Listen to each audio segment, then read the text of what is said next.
a chance to have a quick chat with the people next to you. We're not going to get you to share what you were talking about at your tables at this point in time. Later on in the day, what we will do is if you want to share some of your stories and some of your reflections, please feel free. But, you know, I think the important thing at this point in time is because what we're talking about now is that, you know, that everybody engages in behaviour that challenges at times. And as a parent, it can be really hard, actually. It can be really hard to know what to do. And it does lead us, but what we're talking about here is that when we just focus on the behaviour and what's in front of us, it does lead us often down a pathway of trying to get rid of that behaviour. And often that does take us down a pathway of punishment, of consequences, of that child needing to do something that they are responsible for changing. And, you know, I don't know what you guys were talking about, whether or not some of those experiences have come up for you in terms of, as a parent, knowing what to do. Certainly it's come up for me in terms of parenting my own children. But this is, I guess, the journey that we're going to take you on today, is that often it's really hard as a parent by what it is when we're confronted with what we see with behaviour. But what we really need to do is take a step back from what we see and actually understand what's happening for the person. So what is this behaviour actually telling us? And that's the important bit. Behaviour doesn't occur for no reason. Behaviours are an outcome. They're an outcome of actually what's happening for that person. It's that person trying to tell us that something is going on for them, whether it be that they're highly anxious, they're confused, they're frustrated, they're dysregulated. And dysregulated is a big word, but what that really means is that I guess there's this sense of uncomfortableness, and it's a sense of not being in full control. It's a sense of being all over the place. And that's really what happened, or they're really highly stressed, etc., etc. Think about yourselves. When have been those times where you've lost it, where you've engaged in a behaviour that challenges? Are you calm at the time? No? Okay. Can you think about what those feelings are for you? And I don't mean feelings of anger, blah, blah, blah, but sensations, I guess, in terms of, do you feel in full control over what you're doing? Often not. So let's think about that. Often we react. If you think about ourselves, when we've engaged in a behaviour that challenges, it's because we're in a state of distress or stress. We're not coping. We're anxious about something. We're confused. Something's overwhelming, etc., etc. That's what behaviour is. Behaviour is telling us something, not necessarily in words, but it's a representation of what's going on for that person. Are we moving on? We were going to talk. Yeah. Okay. So we were just going, Maggie and Jodie and I just share a little bit about that and how that changed the way that we responded when our sons behaved and daughters behaved in challenging ways. Is that right, Deb? Not yet. Not yet? I think I'll give it back to you. Excellent. We're very organised. We know exactly what we're doing. It's all right. These guys are going to get up and talk a lot about their experiences along the way. So I guess we'll just touch on that point. But if we move on in terms of what's happening for the person, can you see that little curve there? Because what we're talking about is what's happening for somebody.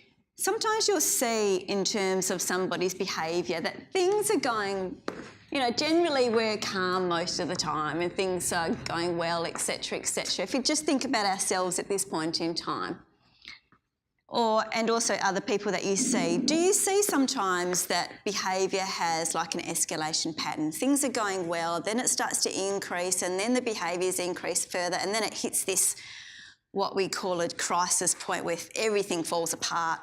That person's really engaging in behaviour that can be quite challenging and then calms down a bit.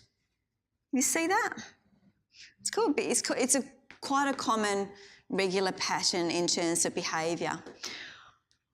We do that, but also the people that we love in terms of who have challenging behaviour go through that same sort of experience. What we really need to understand is actually what's happening for the person when they're engaging, I guess, in that cycle of behaviour. Is that when we're calm and things are going well, then our behaviour, we're in control over that and things are going okay. When that person starts to use, we call them early warning signs, but when you see these signs that person's engaging in low level, I guess, behaviour, I guess that's what that's telling us, is that person is experiencing a level of stress. That person is experiencing a level of agitation, okay? Then as their behaviour increases, what it's telling us is that that level of agitation has increased quite a bit more. At that point in time, it's, you know, their agitation, their stress levels are increasing till it gets to a point where actually their stress levels are quite high that they no longer can, I guess, cope and control their behaviour. And that's, I guess, the point in time where people throw things, they might self-harm, that person might be verbally aggressive, etc. And as I said before, it can look very different for every single person. For some, and often what we focus on a lot are people who are physically aggressive in terms of hitting or kicking or throwing things and whatever. We find this a lot harder to understand who are verbally, I guess, trying to argue their way out of things or being quite distressed in different ways. And then what happens is almost you've got this release of that energy and then things start to calm down. Okay. What's important, I guess, about this is to understand how hard it is and what is actually happening for somebody at each of these points when we're going through this, I guess, stress cycle in a way. So I'm going to talk a little bit, very, very briefly, about actually what's happening in your brain when that actually happens. We have different sections of our brains and they all do different things. For the purpose of what we're talking about today, and we could talk for a long time about this, but we're going to do it just a little snapshot, is that we have these particular sections of the brain which do different things. This sort of section here helps us in terms of our automatic responses to things that can threaten us. So, you know, sometimes when people are fearful of things, we see a threat and our body, as you know, automatically responds to things without thinking about it. So our brain, I guess, is geared to help protect ourselves and it's geared to help make sense of the environment around us. Then we've also got this section in the middle here, which is called the limbic system, but what is, in I guess everyday terms, what that means, it's our emotional part of our brain. So it's the bit that processes all of what's happening in the environment, what's happening in our relationships, and it helps, I guess, balance out our emotional responses to stress, to threats, to things like that. And then we've got this other section, it's, you know, better represented in the colours, but I can't reach up there. Then we've got the other section of the brain, particularly the frontal part of our brain here, which is the bit that processes logical thought. So all of our learning and our ability to socially connect with people and our logical thought and problem solving and learning new skills, that's processed there.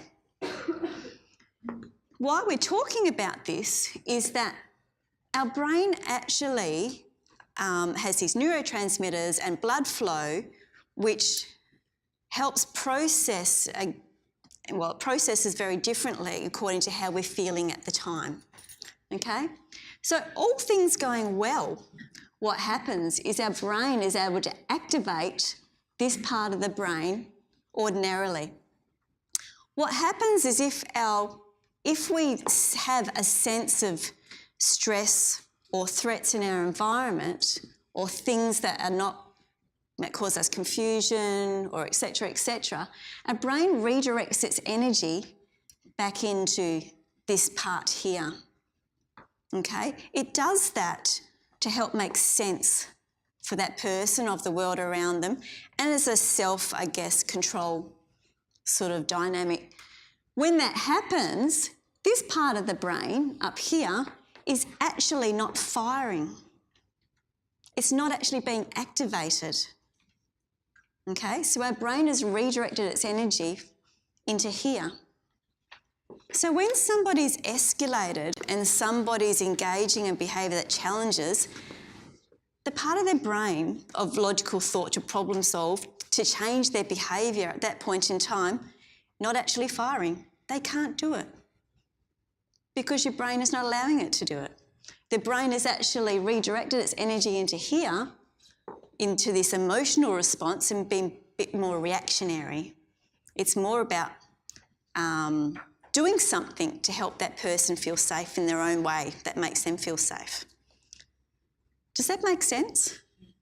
Yeah, any questions about this? Did you want to add something, Craig? I guess I add that the way to think about that too is that at that point when you are totally overwhelmed with the situation you're experiencing, the stress, the anxiety, the emotion, as Deb explained, that higher level of thinking that helps us problem solve and navigate things in the best way possible, our frontal lobe, is totally disengaged. It can't kick in at all. And so that means people are not able to respond in a rational or logical way at that point. So we go back to kind of default ways of responding, and it's that fight-flight response that we know tends to happen at that time. And that's for people who experience anxiety, and we all do in greater or lesser degrees. We would know how that feels, that when we're really in that heightened state of anxiety, it's very hard for us to think our way out of it. We almost have to sit with that for a while, re-regulate ourselves, calm down in some way before we can then start to re-engage our frontal lobe, our thinking part of our brain. Sorry?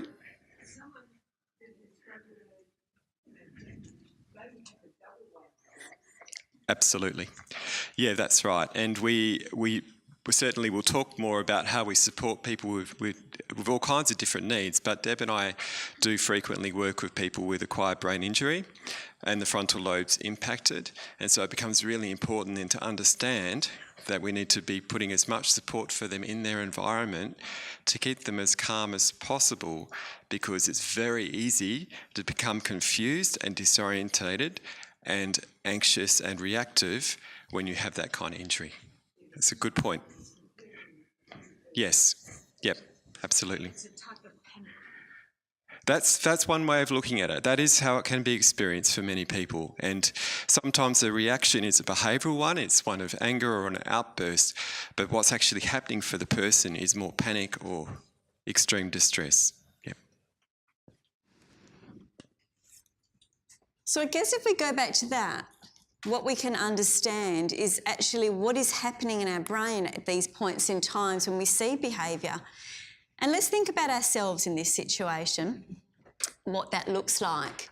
Is that when we're calm and everything's going well and our needs are being met, our brain is able to fire really well, and we can activate that frontal part of our system. Everything is quite connected. Everything's going really well. And actually, I think last time we did this workshop, I used this example, is if you think about it in terms of your hand, is the really important part to understand about our brain is that this part of our brain, the frontal lobe, doesn't fire first. Our brain has like what's called a one direction flow, is that it flows from the bottom up. This part of our brain needs to be functioning well before the limbic system, the middle part of our brain, can then fire. And if that's firing, you then activate the cortex. We can't get to here by the rational thought. Okay, so your emotional centre needs to be functioning well before it will redirect its energy to the cortex. So that's why it's really important to have a really supportive environment around somebody to help be in a calm place so that they can then activate the thinking part of their brain.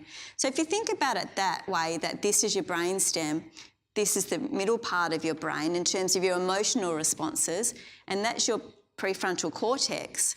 So if that's working well, then that can work well. And this is what draws it all together. That helps contain it and draw and link it all together.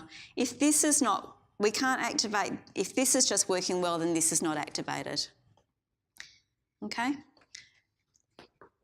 So in terms of us, let's think about that. When you're, I guess, experiencing, you know, if we're experiencing a meltdown or for some reason, that we've got stresses in our life, think about yourself. How is it that you feel? What are your thought processes when you're a little bit stressed?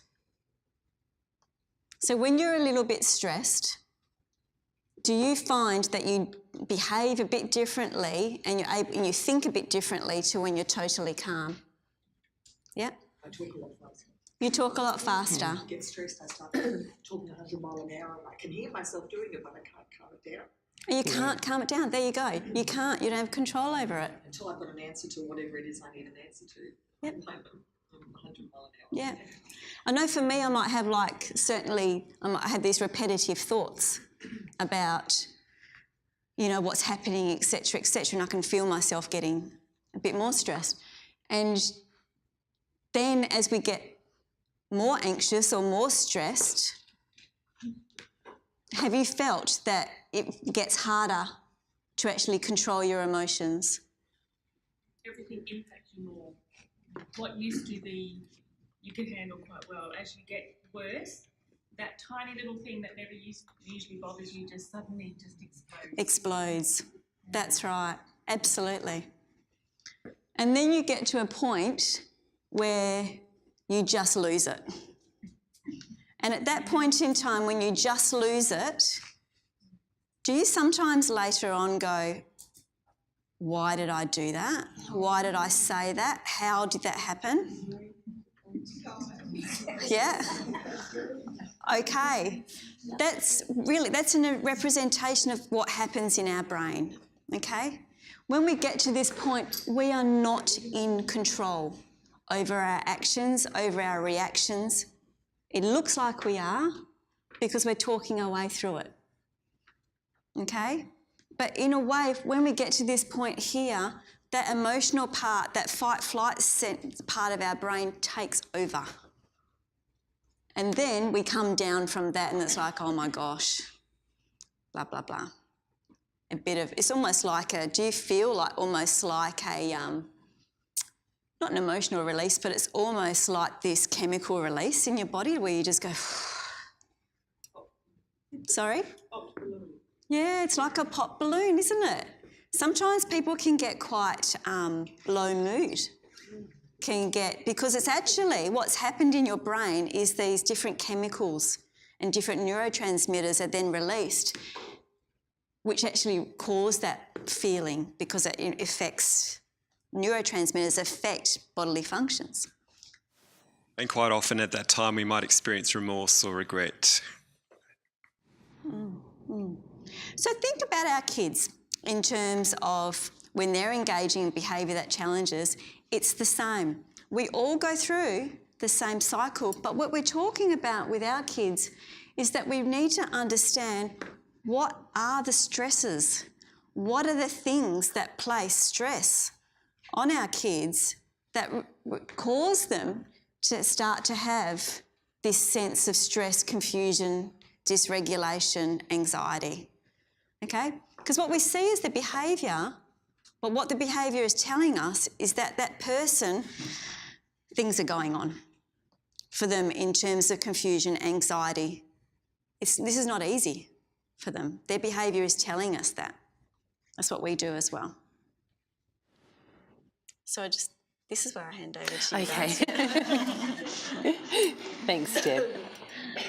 Yeah, so we were just going to share some examples, I guess, of how that looked for us. And, you know, one of the reasons why I didn't understand before that when my son was really compelled towards food that he didn't have control over that was that he could be quite savvy about planning how he was going to get food. He'd wait until we were distracted, he'd figure out what he was going to do with the lock on the fridge, and he'd be really quiet and seem to be quite in control of what he was doing.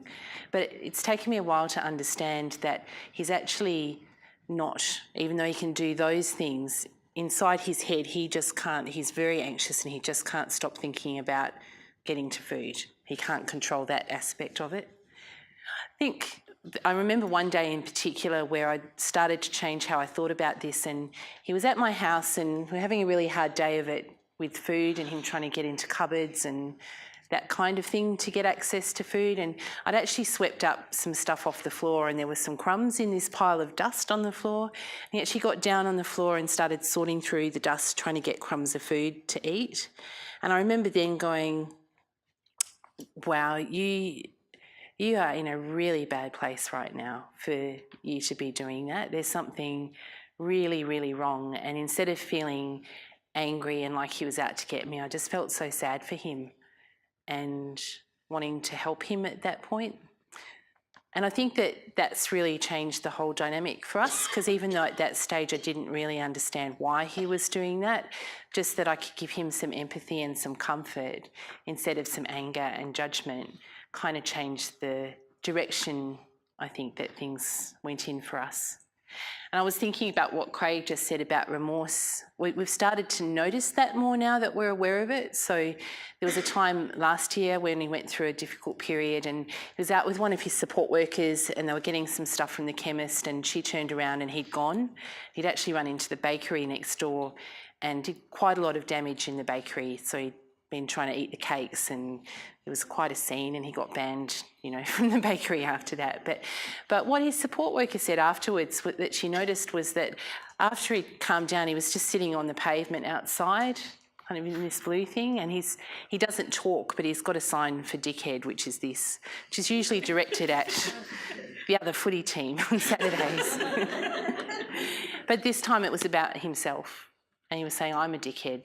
And he said it over and over and over again, and it was kind of the first time we noticed that he actually felt really bad about himself too, and about what he'd done. So went back and did some damage control, and the bakery forgave him, and we gave him a present, and it's kind of okay now. He's allowed back there, but that was a pretty hard day, I think.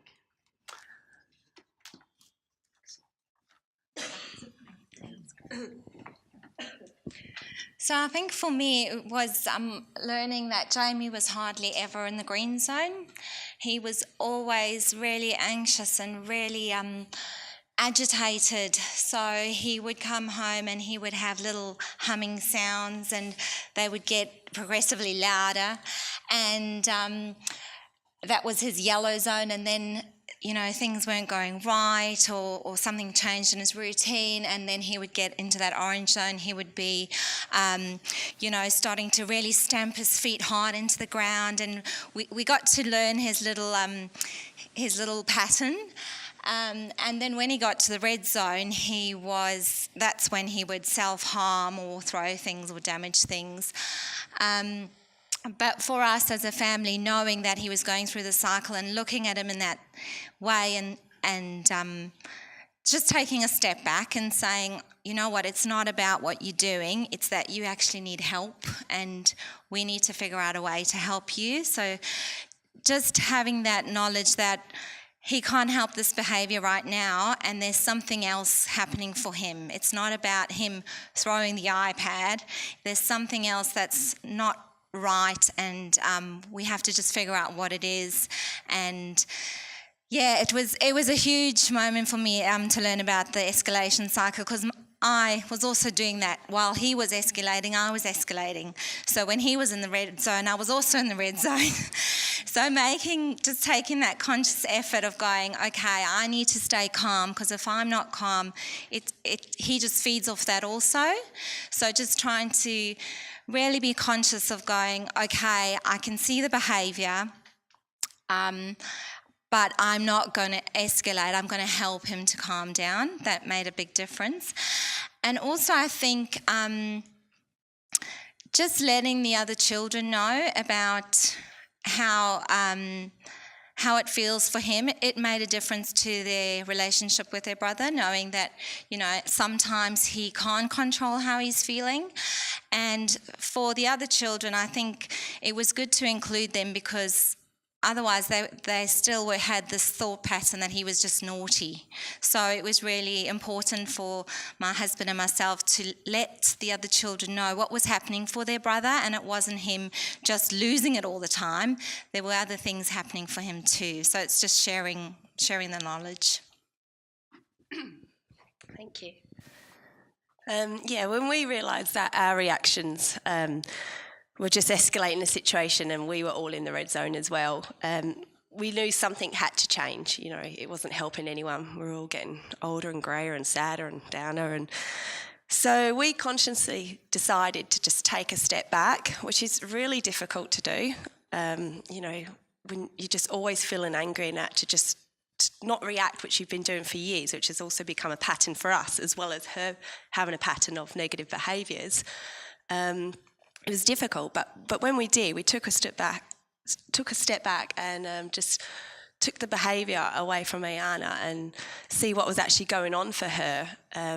You know, it was quite overwhelming and quite sad as a family and parents. We were like seeing our little girl who was just like really anxious and looking a bit lonely and frustrated and sad at times, and it was overwhelming, and we felt like it was a big eye-opener, and we were blaming her for all her actions, which weren't always her fault. And we decided that it was a lot better to, even though we didn't know how to manage the behaviour, just knowing where it was coming from made it a lot easier to live with. Of course, we knew changes still had to keep happening. We had to figure out the next step to manage the behaviour, but just knowing that it wasn't all her fault and she couldn't control herself, we saw things in a different light, which made a big difference for our family at that time. So, yeah.